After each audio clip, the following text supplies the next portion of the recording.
Welcome, Robinan. Welcome, Sue. Hi, Molly.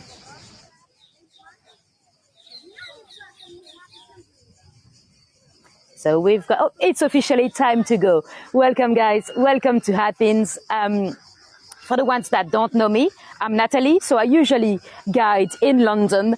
So I might not know everything today, but I'll try. So today we are in the National Gardens here in Athens. I'll take you for a little while, a little park walk, and then we're heading to see the changing of the guards. So that's quite funny. When I saw it twice, well, 3 times already, and I was like, oh, I need to show it to the haygoers because it's quite funny. They do a funny walk. Anyway, just a bit of housekeeping as usual. You've got the chat. Feel free to use it. Ask me anything. I might not know. I'll try, and if not, I might use my living Wikipedia that's down there if I don't know. And so use the chat, ask me anything. If you don't want to see the chat, hide it away. I'm not going to show you too many photos today in the chat. You also have a postcard button, so that's of course to take a little screenshot of what you see on the screen. You can then download them, share them with friends or family. And last but not least, you also have the tip button. I'm sure most of you know the drill already, but on Heygo, all those tours are free to join. The only money we get as a guide, it is straight from your generosity. So thank you very much if you are in a position to do so. And let's go. I'm going to flip this camera around. So we are in the National Gardens, which is a royal park. But before we go anywhere, let me show you my friend the turtles. They are, there's quite a few of them here. They're actually pretty much all over Athens. You see them on the pavement sometimes, a lot of cats and turtles. When they are on the pavement, you can actually like kind of stroke their backs. They kind of like it. Of course, we're not really meant to touch them or move them. Unless they are in the middle of the road, because it does happen. I've seen one in the middle of the road earlier. So yeah, there's quite a few of them all around, really. Yeah, there's a lot of stray cats, and I'm not allowed to feed them because my sister is allergic to cats, and I don't like feta cheese. I just don't like cheese. I'm a terrible French. That's why I've been banned from France. So I like to give them my feta, but my sister tells me off because she doesn't really want them to come too close because she's allergic. So that's the big dilemma in Athens, really. It's feeding or not feeding the cats. And right, let's go around the park. Welcome everyone that just joined. You've not missed anything. We are just getting started. So we are in a royal park. It's called the National Gardens. It is, it's a bit like our royal parks in London, really. To be fair, this one actually kind of reminds me of St. James's Park in London because of its wildlife. And the park itself was commissioned by a lady called Queen Amelia. Queen Amelia was the first queen consort of Greece, and she's the one that commissioned this beautiful park to be designed. I need to let you know a bit more about the Greek monarchy, really. What happened with the Greek monarchy? It's basically in the after the Greek War of Independence. You might have heard of that. It started in 1821. Basically, Greece had been invaded by the Ottoman, and they had a terrible war to kind of break away from them. And some of the big powers in Europe, like France or Germany, even the UK, helped them get away from the Ottoman. And eventually, when Greece was flying alone again, they decided to appoint a monarch. Where are we, Sue is asking? We are in Athens. We are in the National Gardens. So when they had to choose a monarch, you'd have to remember that all the monarchies in Europe, they've always been cousins. most of them are descendants of Queen Victoria anyway.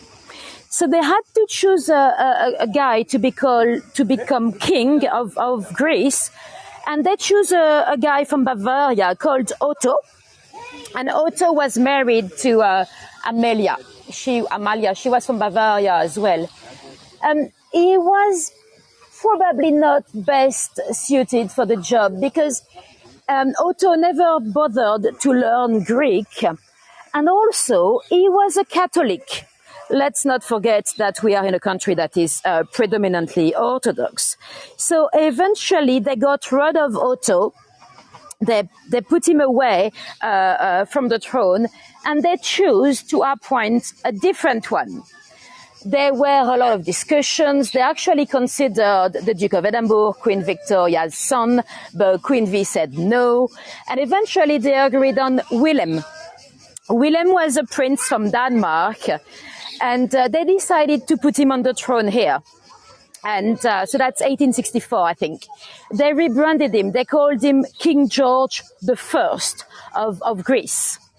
And George I was actually a very good king for Greece. He learned the language. He was quite popular, and he ruled nearly 50 years. He was about to celebrate his golden jubilee when he was assassinated on the streets. So his son had to take over the power. His son was Constantine I. They built a palace for Constantine. That's where we're heading now to see the changing of the guards. Constantine had, he was married to Sophia of Prussia. She happened to be the sister of the German Kaiser, Wilhelm II. And we are in 1913, right before World War I. So his connections with the Germans turned up to be a bit of a problem because Europe is entering the war. The Kaiser, by the way, Wilhelm II, that is pretty much the guy responsible for starting World War I. He was also Queen Victoria's grandson.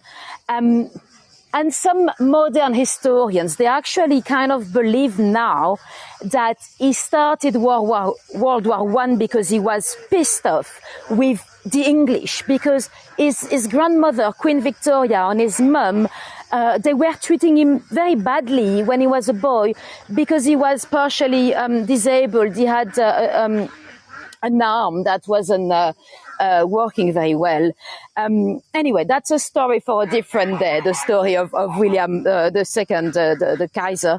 Anyway, so Constantine, the king here, through World War I, was a bit too close to the German, and his mum was Russian. And the Allies, the French, the Brits, they wanted Greece to join them in World War I. And Constantine decided not to. He decided to stay neutral. And by doing that, he literally upset everyone. And eventually he had to go into exile. They kind of booted him out of the throne. He went into exile with his first boy, George, because George was known to be quite close to the German as well. So then they had to put somebody else on the throne. Constantine, he had 3 sons, George, Alexander, and Paul. George, the problem is he was also close to the German, and also he was married to a French lady that was a bit controversial. Her name was Mary Bonaparte. Bonaparte, that might ring a bell. She's basically a relative of Napoleon. No one wants a Bonaparte on the throne, right? So they kind of pushed them away. And Mary Bonaparte, by the way, there's a story about her. She, later on, she was invited to Queen Elizabeth II coronation in Westminster Abbey, because of course she's from Philip's family. And it is said that she was sat in the Abbey and she was bored. So she looks at the guy next to her. she was really into psychoanalysis. She was a student of Freud. And hi, Leonie. She apparently she turned to the guy next to her and she's like, "Oh, this is really boring. Queen Elizabeth II coronation, boring." And she's like, "Can I psychoanalyze?" I cannot say that properly. Psychoanalyze you. And the guy is like, "Okay." So through the ceremony, she's asking him questions and trying to find out his psychology. That guy turned up to be François Mitterrand, the future French president. Anyway, so that's why she was very controversial. We did not want her on the throne, really. So she was pushed into exile as well. And they decided to put Alexander on the throne. Alexander was a very good fit to be the king because he was in the process of marrying a commoner, a Greek commoner. Which was very scandalous at the time because, you know, the class system. But at least she was Greek. So finally, their sons would have Greek blood. Amazing, perfect fit. So he came on the throne through World War One. And at the end of World War One, so finally Greece joined the Allies. And then after the war, some of the land in Turkey was given to Greece. So of course the Turks were not really happy, and they attacked Greece again. So we had some wars between Turkey and Greece again. And King Alexander, let me show you his photo in the chat. He was actually doing quite good through the war. They were negotiating deals with the Turk. And on a Saturday morning, something happened here that really changed the monarchy forever. Basically, Alexander had just, well, with his prime minister, of course, they had just negotiated a deal with Turkey. So it was going to be the end of the war. At the time, there was no newspaper on Saturday, so the king came to walk his dog here. It was a German shepherd called Fitz. He came to walk Fitz, and he was telling everyone, people were here playing chess or playing games, and he told everyone, the war is over, we've got deals with the Turks, the war is over. When suddenly, coming out of the tree up there, came a macaque, a monkey, and he attacked the king and his dog. And the dog, Fritz, literally grabbed the macaque in his snout, in his mouth. He grabbed the macaque. So the macaque was going furious into the dog's mouth. And look at this lady being bored there. That's the sister. So the macaque is going furious. And eventually the king felt really bad for the monkey. So he came to his dog, the German shepherd, and he opened his mouth to release the macaque. And the macaque attacked the king. He bit his leg twice. Massive bite in his leg. Of course, everyone ran to the king. They dressed the wound. They took him back to the palace where we're heading now. And the king was unwell, and he slept. The next morning, he felt even worse. And for the next couple of weeks, the king was really unwell. Many doctors were invited to check on the king, but really what they should have done was to amputate. They should have cut off the leg of the king to save him from blood infection. But none of the doctors had the balls to do so. So eventually Alexander died. And the Turks, they heard the news that the king had been killed by a monkey. But they were like, yeah, right. Killed by a monkey. They didn't believe it. They thought they're just mocking us. The deal is off. So they attacked Greece again. So they were back into war. And because Alexander was dead, they had to call back Constantine I, that was in exile. So they put Constantine back on the throne. And Greece started to lose territory against the Turk. So they blamed Constantine and his brother Andrew. They pushed them into exile. Andrew had a son Prince Philippus.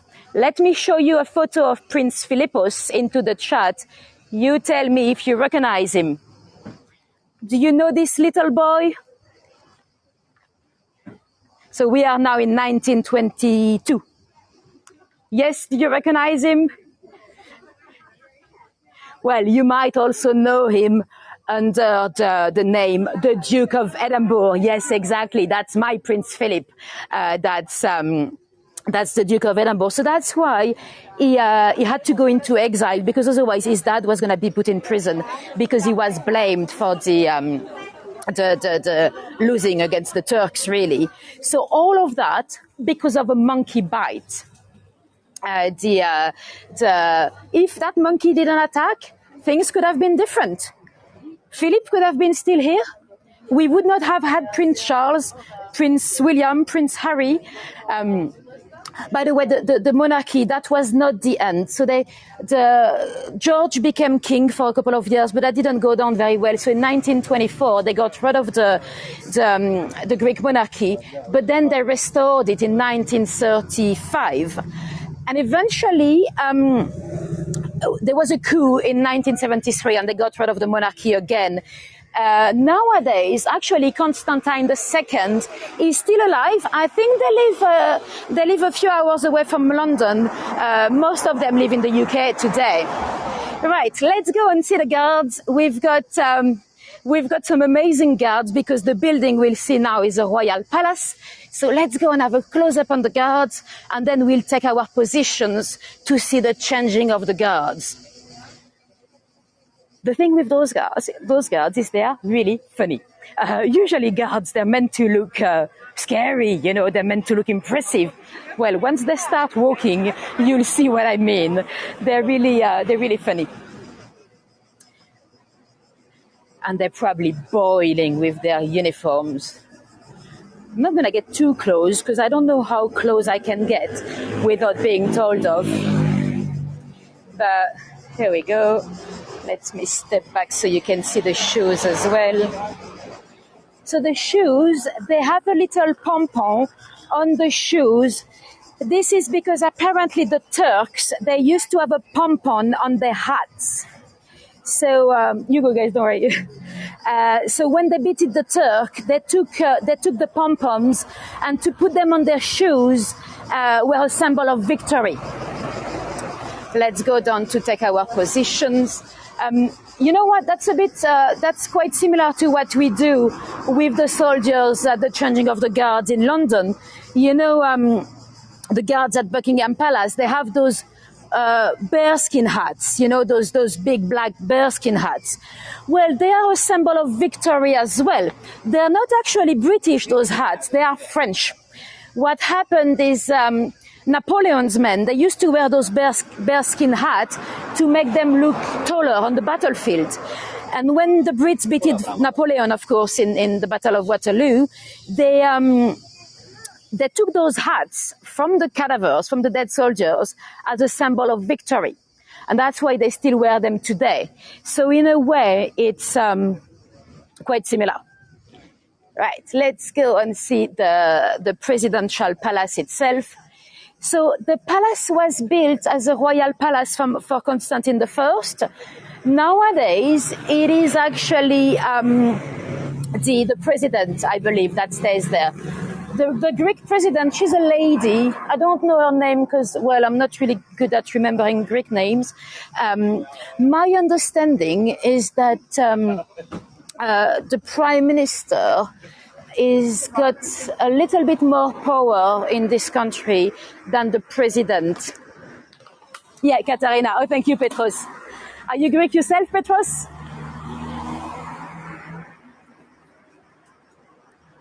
Yes, on this side, it's you'll see some guards next to the parliament as well. But I prefer to come on this side because at least I know the timings, and also we are in the shadow. On the other side, in front of the parliament, it's proper sunny, and the floor is so white, it's hard to keep your eyes open. Right, let's go and see the guards. Yeah, shade. Right. So the changing of the guards happens every hour, every single hour at 25 past. And, I think one of them is already getting into position there. They start to get into position at different timing, but the new guards are coming in 5 minutes exactly. So those guards, in this country, apparently, you still have to go to, how do you call it? When a young man has to go into the army for a year. If they do not want to go into the army, they can do that instead. They can be guarding instead. Conscription, thank you. Yeah. Do you know, or do you care to guess? How did I get to Hego, Charlene? One of the Hego staff, when I met one of the Hego staff in a comedy night when I was doing stand-up comedy. And then she told me about the platform. Anyway, so those guards, they're starting to get into position now. They'll wait for the new guards. Do you care to guess how much they're getting paid? How much do you think they're getting monthly?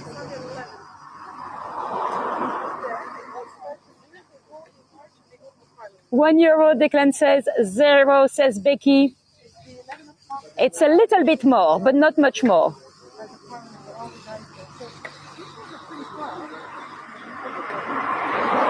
To a little bit more. 50, it's less. 5, 10, quite close, Dory. They're getting €8 a month. So that is, well done, Declan. It is very, very little, but it is a big honor. And of course, after doing that, they've got a great CV. It shows that they can have discipline and punctuality and it's quite, I love their choreography. It's fascinating. So that's, of course, kind of like a great honor. And apparently, if they want to grow a mustache, they can do that, but only once they've done 100 of hours standing. So I don't think those ones have a mustache. And in a couple of the new ones are coming. Let me flip this camera around so we got a good view on the new guards. So they are coming down their way here. I'm gonna try not to stand in their way. I don't want to be hit by a soldier. Yeah, it is some choreography. Yes, exactly, Linda. And their outfits are amazing, really. I'm just going to make sure we are not in their way.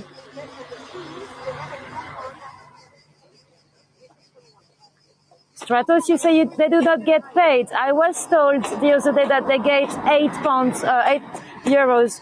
I could be wrong though, because, I'm just on a holiday, so I could be wrong, but that's what I've been told.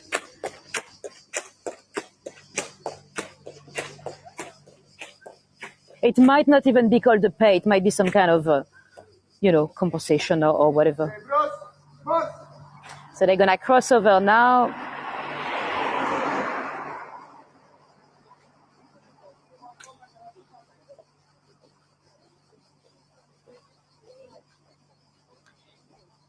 So those are the new ones arriving.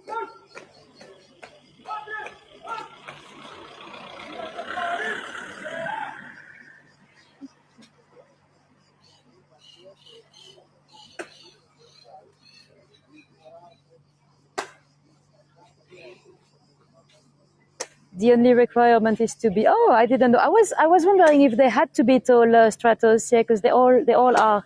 Thanks for letting us know. Yes, it's great on the other side as well, but it's just so sunny in there, and it gets busy as well.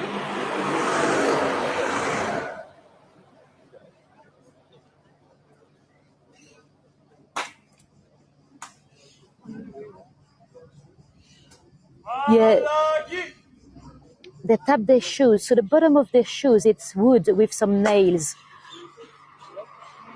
Yeah, they're very funny, Annette. I agree. That's why when I saw that, I was like, oh, I need to stream it.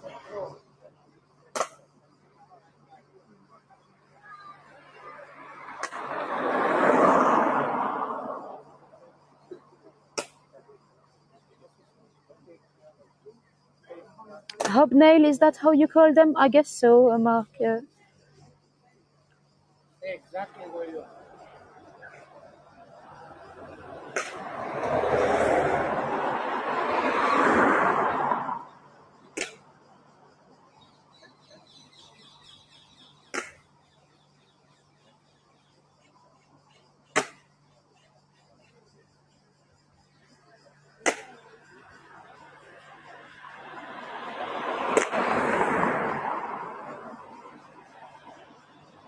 Yeah, they're so well synchronized. That's probably a lot of practice. Yeah.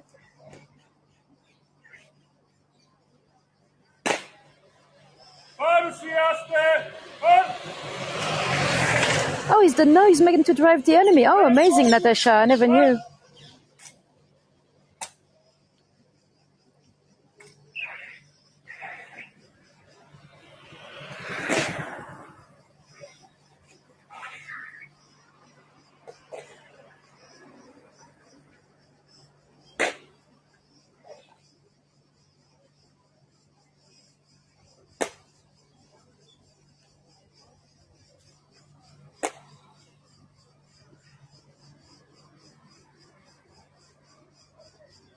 Yeah, they look a bit like mimicking horses. Yeah, when they hit the shoe from to the back. Yeah.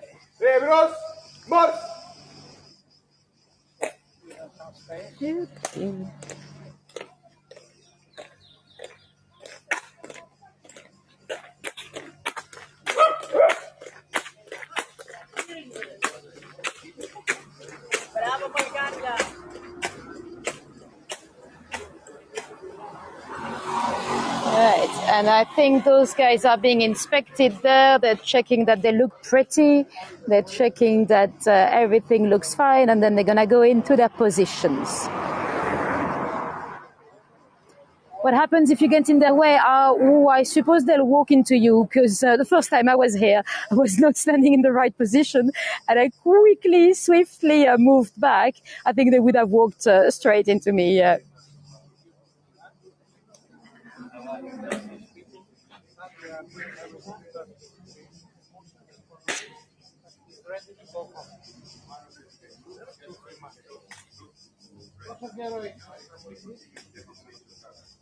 He counts the days, he has exactly 150 days. They know every single day.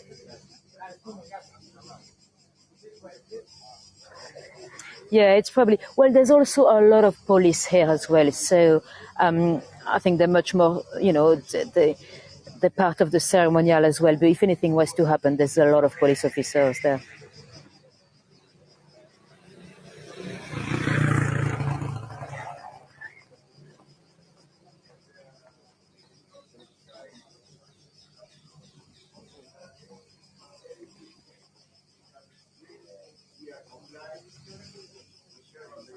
Thanks for the link, Cheryl.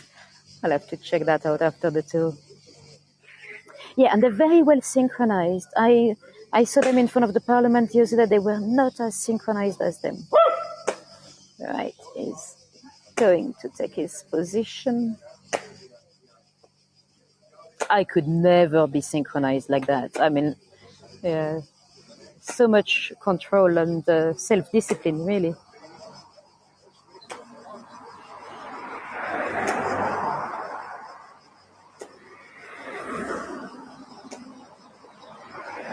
Oh, do they have to be Orthodox Caucasian? Oh, I didn't know that.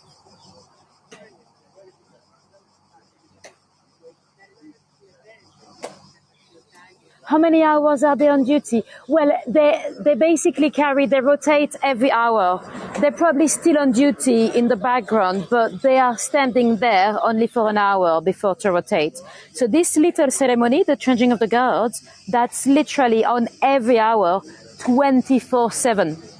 I did not believe it when I read that. So I actually we came 2 nights ago at 10:30, and it happened. So yeah, even when there's nobody there to watch in the middle of the night, they still do it.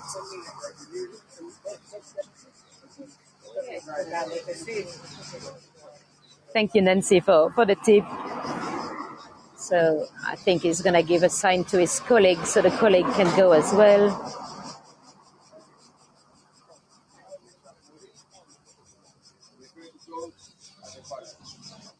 And this one is going to start making his way.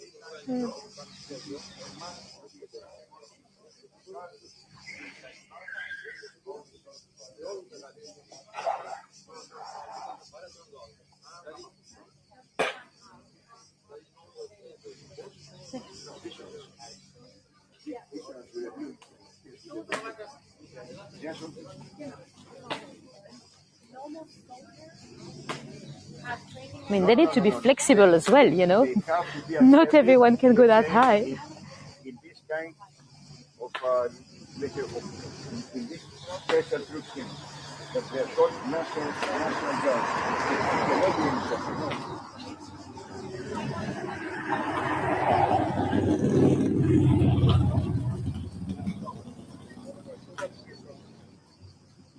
go to the army. You have your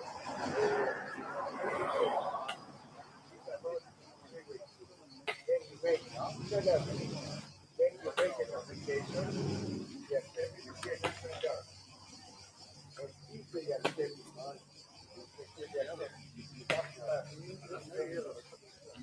Thanks, Gary. Yeah, originally I didn't think I'll do a tour in Athens, but when I saw the ceremony, I was like, yes, I need to stream this. Thank you, Suzanne, for the tip. Let's wait until he takes his position.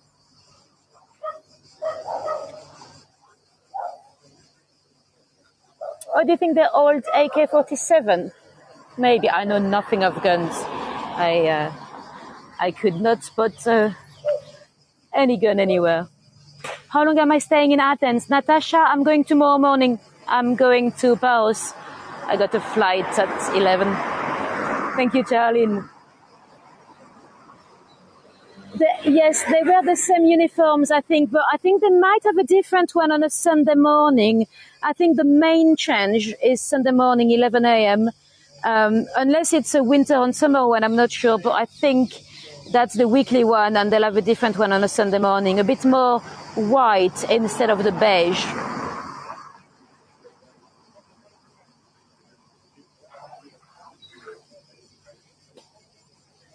Where do you live, Natasha?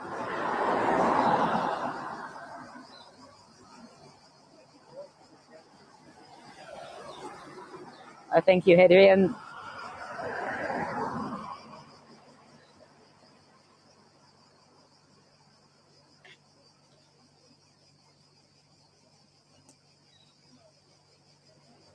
Oh, is he living in outside of Athens now? Okay, because I've read that he must have come back then, because I know that 8 years ago he was living in London, because I listened to an interview of him that was filmed 8 years ago, but he probably would have come back. Or he probably has a few residencies anyway. What island am I off to? I'm off to Paros, then Antiparos, then Naxos. That is the Zeus island, and Crete, and that'll be it.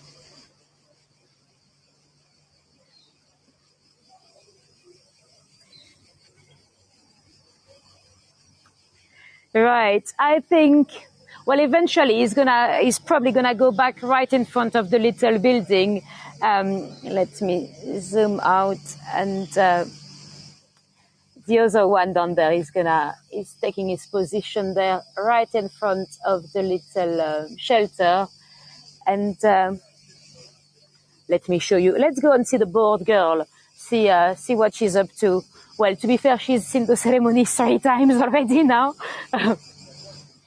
Right, guys, that's going to be the end of the tour. Let's have a postcard. You can then see if we do have any facial similarities. Right, thank you very much for coming today. Let me know if you have any question before we go. If not, well, I probably wouldn't be able to answer your questions anyway. But if you have, don't be shy. We've got a few Greeks in the audience today anyway, so they could probably help. Thank you, Vicky. Thank you, Susie, David, Norma, Becca. I'm amazed that so many of you care to join me today. I didn't think I'll have so many because, of course, I'm kind of out of my field of expertise. Let's have a last little look at the guard. Is taking his position here, and then we'll say bye bye. Just gonna come down here. Oop.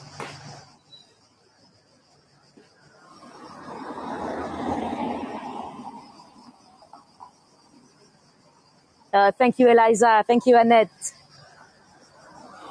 Thank you, Diane, Dory. And hopefully, if the signal allows, I might see some of you sometimes next week, sometimes probably on the beach somewhere. I'm not sure which island yet, depending on signal. And thank you all for coming today. Keep going. There's some amazing tours. I think Casely is about to go to Strasbourg in 20 minutes. Oh, hi, Pamela. I didn't see you there. And we had a few guides on today, so make sure you check them out, like Pamela in Banff, or Leonie in Kent, of course, and Sam in Edinburgh that was here with us as well. Right, now he is in position.